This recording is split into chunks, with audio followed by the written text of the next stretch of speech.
Build creative confidence. Beat the inspiration addiction. Join the Writer's Gym. Yesterday, I was talking to a couple of very old friends about my phobia of being locked in things. And I was explaining how it isn't claustrophobia. I don't care how big or small the place is. My fear is not being able to leave it freely. And yes, that is because I got spectacularly locked in a toilet and they had to chainsaw the door off. And even when they chainsawed the door off, they found the lock had fused in the heat.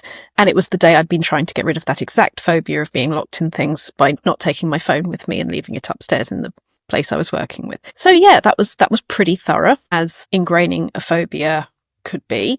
But the reason I was talking to them about it is that what happened as a result of that phobia was that what I now call say the thing, which I use as writing advice and life advice to myself and everyone in the Writer's Gym a lot, is I tell people where I'm going and I say, I'm a bit scared about locks that I'm not familiar with, and if I'm not back in 5-10 minutes, I need you to come and find me. And as a result of me making myself that little bit vulnerable, what tends to happen is I get absolute understanding and usually a story or two back in return, and a lot more connection as a result of me having that vulnerability.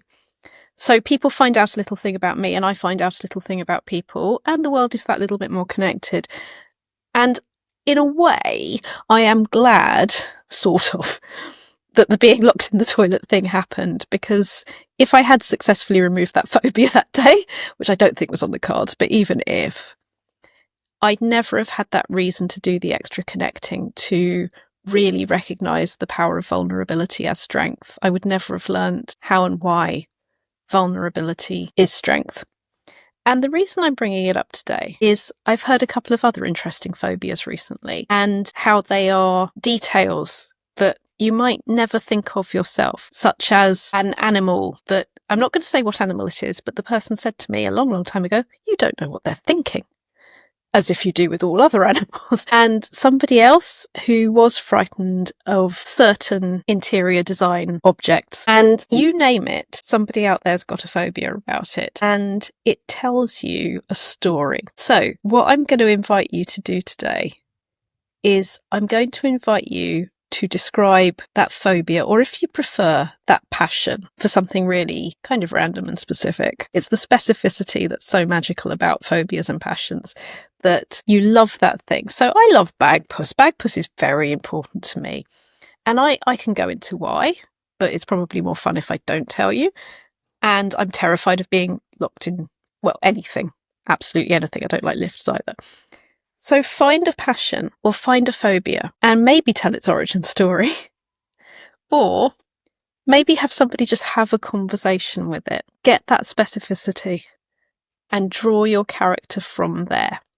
Remember that point of view is everything. I think it's completely logical and sensible to be scared of toilet door locks, but I have it on good authority that most of you are walking around every day not scared of toilet door locks. Be in that character. It's not about an objective right or wrong. It's about what it feels like to be that person. Jump into that head and think on the page. Stay curious and have fun. You've visited the Writer's Gym with author and coach Dr Rachel Knightley. Production and sound design are by Ashley Lexine, and theme music is by Chris Gregory. To join a Writer's Gym workout online or in London, as a guest or as a member, visit writersgym.com or email thewritersgym@rachelknightley.com.